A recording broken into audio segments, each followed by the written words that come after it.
Assalamualaikum warahmatullahi wabarakatuh. Perkenalkan, nama saya Tira Oktavia, mahasiswa dari Institut Ilmu Sosial dan Ilmu Budaya Samawaria, program studi Ilmu Pemerintahan semester 2. Di sini saya akan menjelaskan tentang materi kuliah saya, yaitu perubahan sosial dan dinamika pemerintahan, yang diampu langsung oleh Ibu Leni Nurul Karyani SIP MIP. Yang pertama, perubahan sosial akibat teknologi. Pengertian perubahan sosial.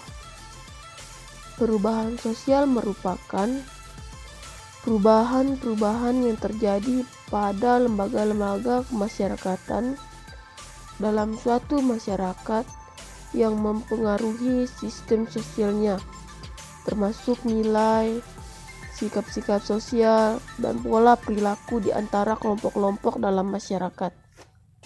Ada juga bentuk-bentuk perubahan sosial, yaitu perubahan lambat atau evolusi, perubahan cepat atau revolusi, perubahan kecil, perubahan besar, perubahan yang dihendaki, perubahan yang tidak dihendaki, dan perubahan struktural. Ada juga teknologi. Teknologi adalah keseluruhan sarana untuk menyediakan barang-barang yang diperlukan bagi kelangsungan dan kenyamanan hidup manusia. Adapun dampak teknologi bagi kehidupan masyarakat, yaitu yang pertama, dampak positif, yaitu munculnya nilai dan norma baru yang lebih sesuai dengan tuntutan perkembangan zaman.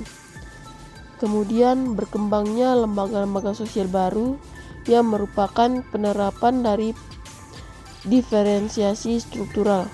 Yang kedua, dampak negatif, yaitu konsep disorganisasi sosial merupakan proses melemahnya nilai dan norma dalam suatu masyarakat akibat terjadinya perubahan. Kemudian cultural shock atau guncangan budaya. Yang terakhir, kesenjangan budaya merupakan ketidaksesuaian antara unsur-unsur kebudayaan akibat terjadinya perubahan serta pergeseran kebudayaan. Kemudian yang kedua, perubahan sosial yang diakibatkan oleh budaya. Yang pertama, proses-proses perubahan sosial, yaitu difusi. Difusi berinteraksinya dua buah unsur kebudayaan yang berbeda, atau maksudnya nilai-nilai budaya asing ke dalam budaya lokal. Akulturasi yaitu maksudnya kebudayaan asing yang menghasilkan kebudayaan baru tetapi tidak menghilangkan ciri khas kebudayaan lama. Kemudian asimilasi merupakan pembauran atau pencampuran kebudayaan yang satu dengan yang lain untuk menghasilkan satu kebudayaan baru. Yang terakhir, akomodasi.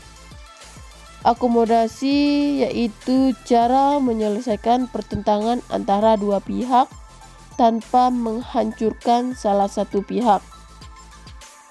Yang kedua, dampak positif perubahan sosial akibat budaya, yaitu yang pertama, munculnya ide-ide budaya baru yang sesuai perkembangan zaman.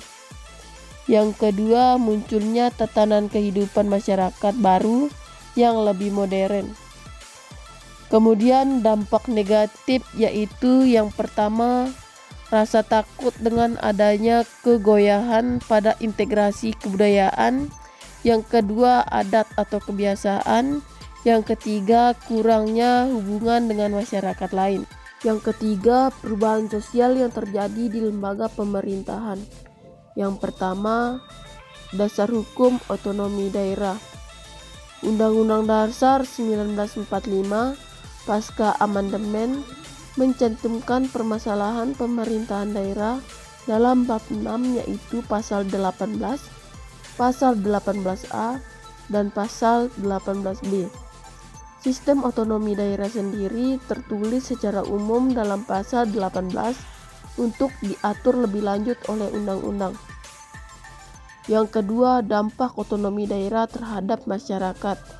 Yang pertama, dampak positif yaitu berkembangnya sosial budaya, memicu kemajuan suatu daerah, memberikan potensi untuk daerah berkembang, dan yang terakhir, sumber daya yang mudah dikelola.